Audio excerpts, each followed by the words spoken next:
You probably drafted the wrong running backs in fantasy football, but don't worry because most people do. The good news though, you could add the 5 players that we're going to talk about in this video to improve your fantasy team. I'll break down exactly why you want these players. And if you're not familiar, I'm Sal Vetri. I've been helping people win their fantasy leagues for nearly 8 years. I plan to do the same for you in this video. And let's start it off with maybe who is the #1 waiver wire ad at the running back position as of this recording right now. And that is Ollie Gordon, who's a forgotten talent. He's a rookie for the Miami Dolphins, but there's a lot to like about Ollie Gordon's profile. I mean, if you look at let's just show you his stats. During his time in college in 2023, he was looked at as one of the best running backs that we could see. Maybe a first, definitely a second round pick coming out after 2023, over 1,700 rushing yards, 22 touchdowns. When you factor in his receiving yards of 330 in that season in college, this dude had over 2,000 total yards. He was thought as like one of the best running backs in college football. Heading into the 2024 season, he was being looked at as a potential first round pick, but then 2024 went wrong. He dealt with some injuries and he didn't produce. As you can see right here in the player profiler's college stats, he ends up only having about half the yards, 854, still finds the end zone a bunch, but he just wasn't as productive. He had less receptions in this season, 30 compared to 39, and his draft stock completely tanked. He went from being maybe a first, definitely a second or a third round pick, to falling way in the draft to the Miami Dolphins as a later round pick, I believe in round 6. But as I mentioned, there was sort of like these phantom injuries that he was dealing with in 2024, which were not that widely reported, so that adds some context. And just a reminder, the last time that he was healthy in a football season, he led college football with over 1,700 yards. He was named the best running back in college football, winning the Doak Walker Award as well during that season,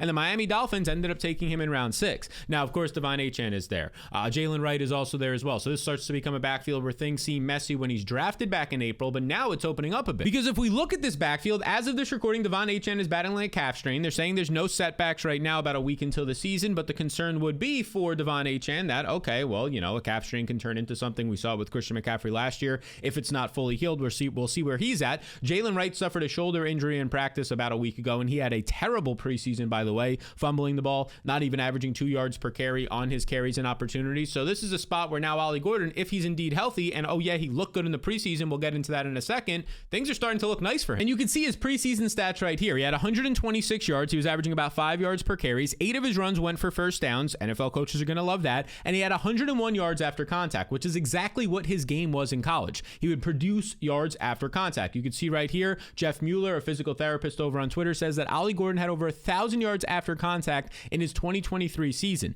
Then he suffered a mysterious non-contact knee injury early in August of 2024, and he then suffered a right MCL sprain in October. So this was a guy who was playing through a non-contact knee injury in 2024 when he had the down season, and then another knee injury back in October in 2024, the same season. So a guy who dealt with injuries kind of explains the down 2024 season. The other thing that helps Ollie Gordon right now is that Alexander Mattison, unfortunately, is going to miss the entire season with an injury that he suffered early on in the preseason. So Ollie Gordon immediately becomes the RB3 on this team, no doubt about it. And thanks to the injuries and the preseason performances between Jalen Wright and Ollie Gordon, he's pushing pretty heavily right now for the RB2 job on a depth chart that already has their RB1 Devon Achane banged up, which makes him valuable. It makes him really valuable right now. By the time a lot of you were drafting, okay, it didn't seem like he was all that important to be taking, but now he's somebody that you want to be adding if you already drafted your team, which many of you have. Because he's still in the Mike McDaniel rushing offense coming over from San Francisco that's not really going to care too much about offensive line play because they can actually scheme it out, or they believe they can scheme it out and get some of their faster running backs like an Ollie Gordon, especially since he has size,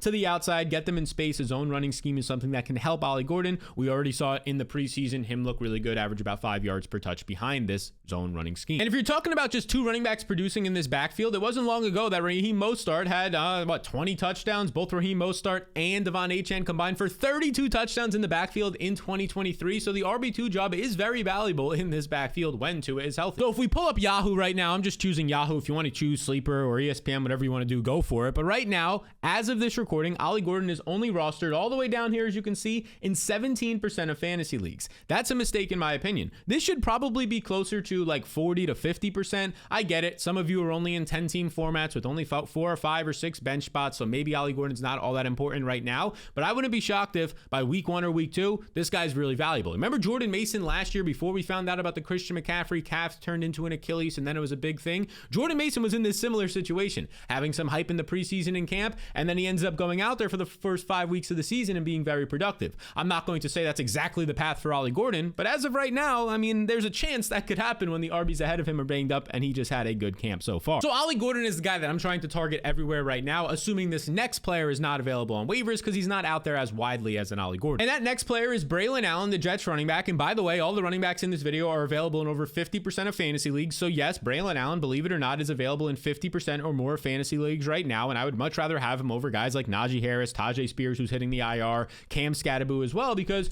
Braylon Allen is just a guy who the hype has not caught up yet, because I don't think as many people who tune into fantasy like week 1 or right around week 1 know what this guy's been doing the past month of the year. In short, he's been taking over camp and forcing a split backfield with Breece Hall. Now, if you're not familiar with Braylon Allen, a monster. He's 235 pounds. Reports say that he's playing at 240 pounds right now. That's Derrick Henry level size, and he has the speed to back it up. He had at the NFL Combine 96 percentile speed. 4.51 for his size is very good. Like, you'd be happy with that for guys who are 215 pounds, and this guy's nearly 240 pounds. The last time that we ended up seeing him in college, by the way, this guy ended up playing college football at like 17 years old, came into the NFL draft, I believe, not even 20 years old. His first ever year as a 17-year-old true freshman in college, converted from being a defensive back, a linebacker, I believe, 1,200 yards, 12 touchdowns, scored 11 touchdowns every single year at Wisconsin in the Big Ten against some tough defenses like Ohio State, like Penn State. And then the Jets took him in the 4th round last year, and you're not going to see any amazing numbers out of him, but for a 4th round rookie, he actually had some decent contributions when you're playing on a team that had Breece Hall. Breece Hall, who many people took as a 1st round pick last year, top 5 pick in their drafts. You can see right here, this was the total production for Braylon Allen as a 4th round rookie. 334 rushing yards, 148 receiving yards, so 500 total yards. Again, you're not going to jump up and down for it, but with the expectation being that Braylon Allen was like the 3rd option in this offense last year, maybe the 2nd option, right? As the season started to go on, 500 yards is not bad for a 4th round rookie. And so far this offseason, he's only been forcing a split backfield. You can see right here, Aaron Glenn, the head coach, basically said, like, I told Breece that the receiving role will be an element of your game, and we're going to try and make sure to utilize Braylon Allen, the 240-pound man that's always falling forward as well. He would go on to say some more nice things about Braylon Allen so far this offseason, whether it's been in OTAs, minicamp, training camp, even the preseason, we've been seeing 2 or 3 running backs involved in this backfield. I'm definitely not spending a 3rd, 4th, or 5th round pick on Breece Hall. I would definitely spend a later round pick, if you haven't drafted yet, many of you have, on a Braylon Allen. But you could just likely pick up this guy instead, because again, he's available in over 50% of leagues. For a little bit more context here, again, it was a smaller sample, but last season, Braylon Allen, according to Harrison Glazier over on Twitter, says Braylon Allen had a 90 PFF rushing grade on runs when the Jets needed 2 yards or less on 1st down, the best grade of any NFL running back on those types of runs. So he was basically, based on the small sample that he had, the best short yardage back in football. Again, it's a smaller sample compared to guys who had a lot more carries, but he was efficient in those situations. I think he's definitely, as a 240-pound back, going to be the short yardage guy, going to be the guy that gets the ball around the red zone and probably the goal line as well over Breece Hall many times this year. And if you're not familiar with Aaron Glenn, the new Jets head coach coming over from Detroit as their defensive coordinator. Now, of course, as their defensive coordinator, he did not orchestrate the offense where that was Ben Johnson with David Montgomery and Jahmyr Gibbs these past couple of years, but he got to see what those 2 running backs could do together, and he's referenced it this offseason. And there's a world where like Braylon Allen takes on that David Montgomery type role, an early down grinder, 4th quarter, he gets more carries, sees the red zone usage, and you know what David Montgomery did in that offense for Chicago or for Detroit these last 2 years. He scored 12 and 13 touchdowns. Now, albeit a much better offense, a much more cohesive offense, I would say, from an offensive line, quarterback, and weapon standpoint than what we're going to be getting from the Jets this year. So we have to factor that all in. But the idea here is that Aaron Glenn saw it work in Detroit, and he's already referenced it now with the New York Jets this offseason, and we're seeing it in the preseason that Allen is seeing these touches. As you can see from my tweets so far this preseason, in the first preseason game, Breece Hall played 50% of the snaps, and he split usage with both Braylon Allen and Isaiah Davis. Okay, that was week 1. In week 3, the New York Jets starters, I don't believe, played, but in week 2 here, Breece Hall played 61% of the snaps, so it goes up, but that's because Isaiah Davis did not play in the game, but the other running back to play in the game was Braylon Allen, who saw 5 carries compared to just 7 for Breece Hall. This was basically a split backfield. This is basically what we've been seeing all season long. Then you also factor in that you're going to be getting Justin Fields in this backfield as well, and we know what Justin Fields is going to do. He's going to run the ball a lot. The offense will start to shift to a more run-first offense. You might see a lot of sets with 2 tight ends on the field. That's exactly what we saw during his time in Chicago, Justin Fields, where they were a top 2 rushing offense in back-to-back years, and maybe it opens up some more efficient running lanes for the running backs behind him. With the idea being that maybe you're going to have a linebacker, be a QB spy, or keep an eye on the quarterback, which just gives an extra half a second to a second for the running backs to hit the hole. So I think that kind of system, especially when you get into the red zone and goal line situations, bodes really well for the second-year former 4th-round pick Braylon Allen right now, who, if we pull up Yahoo's current roster percentage, you can see right here, he's currently only rostered in 50% of leagues. So you can have him right now in over 50% of leagues. Look at these other names around him. I would much rather have Braylon Allen over Nick Chubb. I don't care if Nick Chubb is the in-place starter right now with Joe Mixon hurt. Dameon Pierce, Woody Marks are all going to be involved. Nick Chubb, I don't think behind a bad offensive line is going to give you much, especially since he can't catch passes. The other names here, Baishal Tootin, currently the RB3 in his depth chart. Najee Harris, The RB2 easily on his depth chart has one eye. Who knows what he's doing? Austin Eckler is where it starts to become a decision point as well. But look, compared to all these other guys, give me Braylon Allen over Rashad White, over Tajay Spears, who's going to miss at least 4 weeks. All these other guys below him, I want Braylon Allen. He is the priority on waivers right now. Assuming he's gone, that's when you start to dig a little bit deeper for the Ollie Gordons and this next guy. But before we get into that guy, if you want my top 50 flex rankings, yes, my flex rankings, not just for week 1, but the entire season, you can check them out right now completely free at flexrankings.com. It's just flexrankings.com. That will take you to this page where you enter your email. Again, this is different than the top 50 overall rankings for your draft. This is the flex rankings for every week of the season. It will be updated so you know exactly who you need to be starting the top 50 overall. You enter your email, be sure to check your spam and promotional folders as well, and that will take you to a link where you can just check every single week the updated top 50 flex rankings,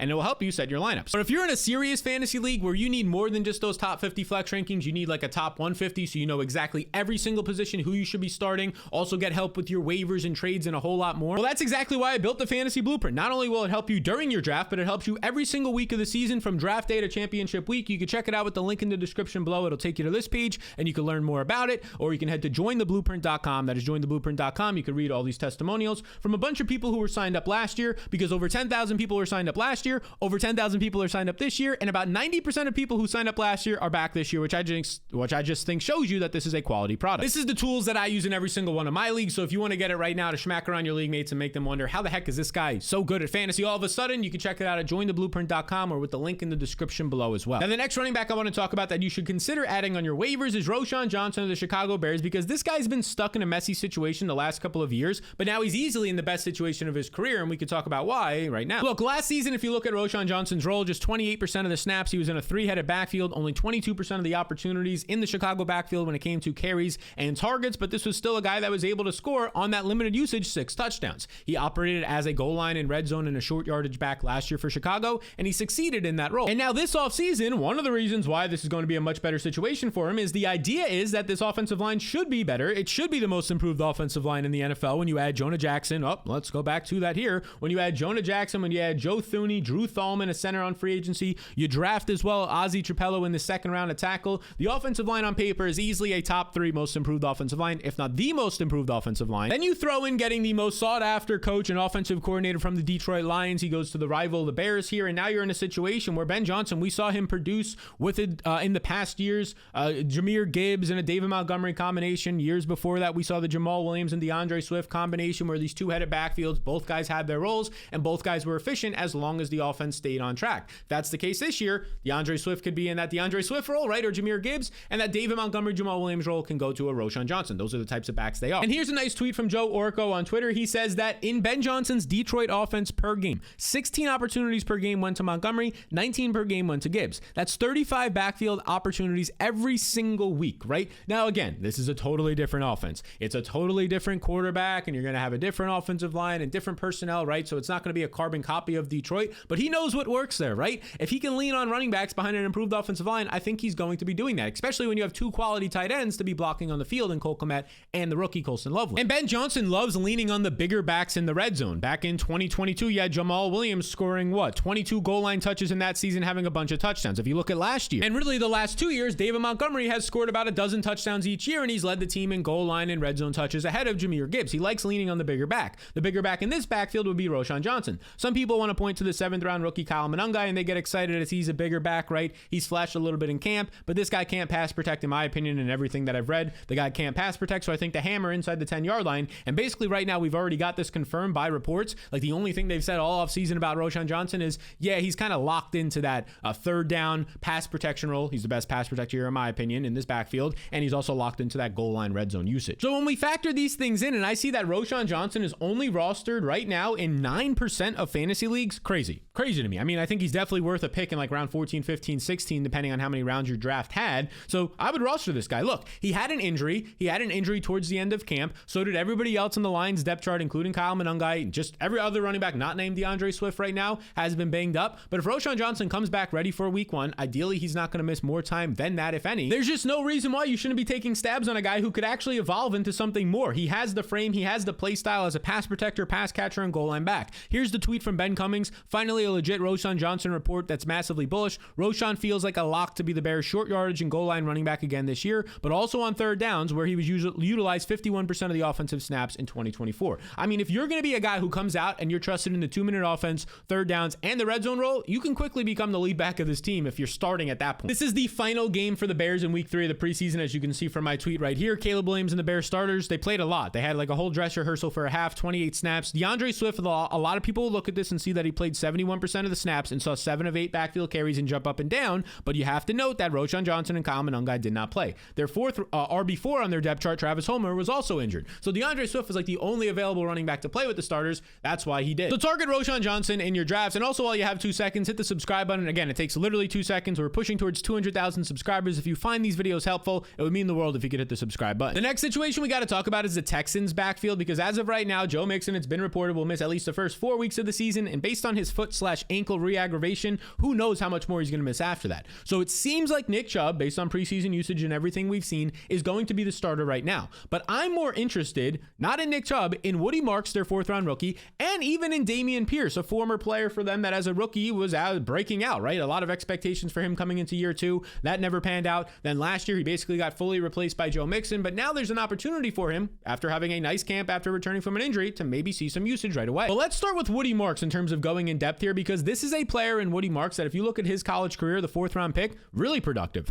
Last year alone, he had over 1,100 yards and 9 touchdowns, but the big thing about Woody Marks is he is one of the leaders in terms of college receptions at the running back position. Look at this. 83 catches as a freshman, then 48, 23, and 47. Just for context, if you catch 23 balls in a season for a running back in college, that's good. This dude, his worst season was 23. 47 and 48 is elite. 83 is just insane. The dude was an absolute pass-catching monster. This is a guy behind a bad offensive line for a Texans team that could be trailing in a lot of games this year. Even if it's not by a lot, they could be trailing in the 4th quarters. That can pile on a couple of targets, maybe earn, if he can pass protect, some 2-minute offense snaps. And you can see some stuff on the pass protection right here. Woody Marks had the most pass protection reps during the last preseason game of the season. He had a PFF grade of 82, which is very good. So that's an awesome situation. You can see Kyle Monangai also had the second most pass protection reps here. He had just a 5.6 grade, which is the worst that you're going to find. We talked about Kyle Monangai with the Bears earlier. Can't pass protect. This checks out and kind of backs that up. But Woody Marks is a guy who pass protected in college, pass protected in the preseason, can catch passes. That's a profile that will get you on the field earlier than most rookies. Okay, so we like Woody Marks, especially because he's available in a lot of leagues in your deeper leagues, but I wouldn't be shocked if by like week 2, you're adding Dameon Pierce in a lot of leagues, because he comes out and sees like 10 or 12 touches in week 1. He just looks better than Nick Chubb at this point in their careers. I'm not going to sit here and say Dameon Pierce is an electric player, right? We know what he does. He breaks tackles, he picks up yards after contact, he doesn't catch passes. That's not exciting, but if he's on your waiver wire and you need to fill in for week 1 or week 2 right now, it's not terrible. And apparently Dameon Pierce, if we jump back to him real quick, he's been pushing Nick Chubb in practices for touches, for RB1 reps as well, with Joe Mixon out. The only reason he didn't get more usage or maybe rested with the starters is he's a little bit younger than Nick Chubb, not coming off as serious of an injury as well. So Pierce is appealing to me. If we look at some of the preseason usage so far, Woody Marks in preseason week 2, 7 carries, 40 yards, 5.7 yards per carry. We like that.